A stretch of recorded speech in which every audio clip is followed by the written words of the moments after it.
सातारा जिल्ह्यातील सर्व आम्ही सामाजिक कार्यकर्ते दिल्ली या ठिकाणी सोनम वांचूक सरांनी जे पेपर फुटीच्या बाबतीमध्ये किंवा शिक्षण क्षेत्रामधला जो महाघोटाळा सुरू आहे त्या घोटाळ्याच्या चौकशी व्हावी आणि जे ह्या सिस्टीममध्ये दोषी आहेत त्यांच्यावर सरकारने तात्काळ कारवाई करावी या प्रमुख मागण्यांसाठी आमरण उपोषण सुरू ठेवलेलं आहे. खरं तर हे आमरण उपोषण आज सरकारनं बळाचा वापर करून चिरडलेलं आहे म्हणण्यापेक्षा दवाखान्यामध्ये दाखल करून एक गनिमी कायद्यानं ते मोडण्याचा प्रयत्न केलेला आहे. त्याचाही निषेध आम्ही आज या ठिकाणी करत आहोत. आणि जोपर्यंत ज्या सोनम सरांच्या मागण्या मान्य होत नाही तोपर्यंत आमच्या सर्व जिल्ह्यातील सामाजिक कार्यकर्त्यांचे त्यांना पाठिंबा राहील.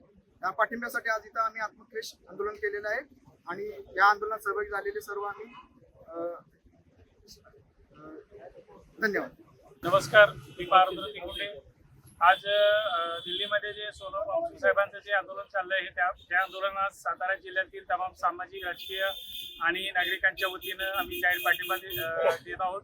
आज या ठिकाणी आम्ही 1 तासाचं जे धरणे आंदोलन केलेलं आहे त्या अनुषंगाने मी सरकारला एक सांगू इच्छितो की जी सध्या देशामध्ये नीट आणि सेटचा जो पेपर फुटीचा जो प्रश्न चाललेला आहे या बाबतीत सरकार गांभीर्याने दखल घेत नाही. भविष्यामध्ये निर्माण होणारी पिढी ही किती तंत्रशुद्ध असेल किंवा ती किती योग्य असेल हा मात्र संशोधनाचा प्रश्न निर्माण झालेला आहे.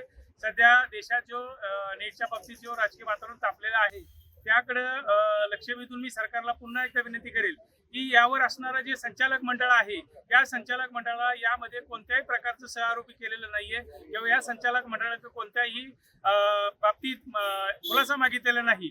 आणि या ठिकाणी असणारे जे जोशी आहेत, जे UPSC कॅडरचे चेअरमन आहेत, या चेअरमनच्या कालखंडामध्ये 2 वेळा हा पेपर फुटलेला आहे आणि असं असताना सुद्धा या संचालक मंडळाला या ठिकाणी कायमस्वरूपी ठेवलेला आहे.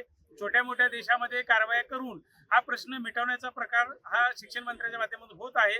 तर ही बाब पूर्णपणे चुकीची आहे. त्यामुळे आमची सरकारला विनंती आहे की या संचालक मंडळाला ह्या केसमध्ये सहआरोपी करून सुरक्षा यंत्रणेसह असणारं संपूर्ण त्या ठिकाणी असणारी संपूर्ण व्यवस्था यामध्ये सहआरोपी करण्यात यावी. तसेच देशामध्ये ज्या पद्धतीनं या विद्यार्थ्यांच्या आत्महत्या झालेल्या आहेत त्या प्रत्येक विद्यार्थ्याला सरकारनं 1 कोटी रुपयाची नुकसान भरपाई द्यावी.